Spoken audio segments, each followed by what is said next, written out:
Hello everyone, welcome to today's session. I am Amal Agustin, your English literature teacher. So today we will learn a new poem from the 7th English literature textbook.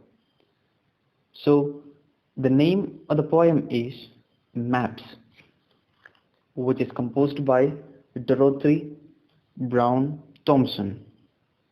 In this poem, the poet is talking about the maps of America. Through his writing, the poet creates selective, generalized, and simplified views of the world. He also expresses his emotions and feelings on the map of the world and says that how it has changed for the past few years.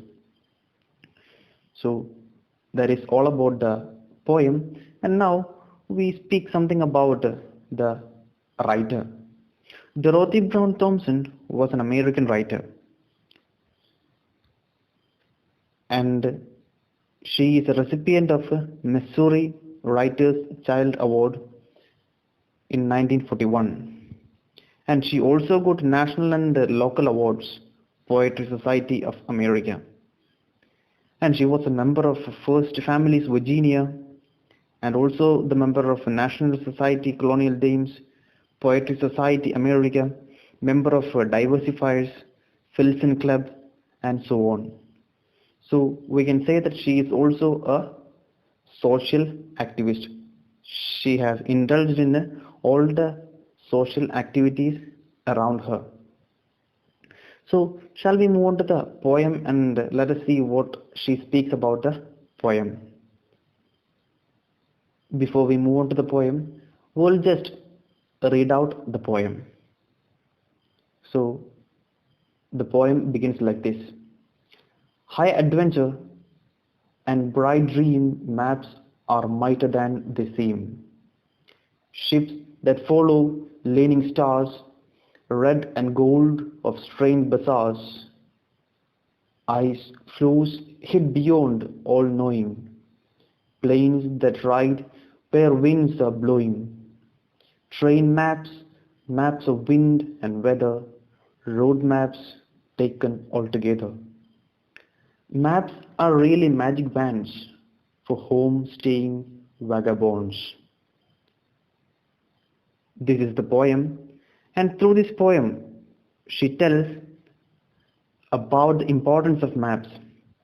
She explains how useful are the maps for us. It is useful in many ways, like the people who wants to explore the world or any place can take help of the maps. The people who want to climb mountains can take help of the maps, and etc. So shall we move on to see the summary of the story? So that is, this is a poem dedicated to maps. Maps of all kinds. Train maps, weather maps, road maps. All of them can be magical because they conjure up images of unknown lands and seas. To look at a map is just a piece of paper, but actually they are a symbol of dreams and adventure. They remind the speaker of ships and stars, bazaars and colors, plains and ice floes, and so on. Thus, they can be as powerful as magic wands, transporting someone from the comfort of her home to any place in the world. The poem talks about maps as a magic instrument for unleashing the fueling one's imaginations.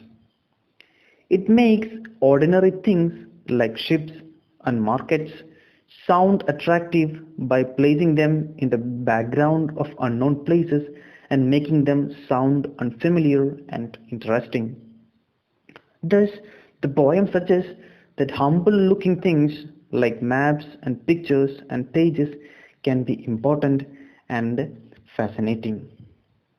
So maps also look like a piece of paper, but they are a book of information of the places, lands, rivers, roads, mountains, etc. and they are so exciting. The poetess tells that maps are like magical sticks. She also tells that we can explore the world by being where we are by using maps. So this is the short summary of the poem, and through this poem she speaks about the map, and she wanted to convey an idea. That is, through her writing, the poet creates selective, generalized, and simplified views of the world. He also expresses his emotions and feelings on the map of the world and says that how it has changed over the past few years. So this is all about the poem and the author and so on. So I hope you have understood the poem very well. Thank you.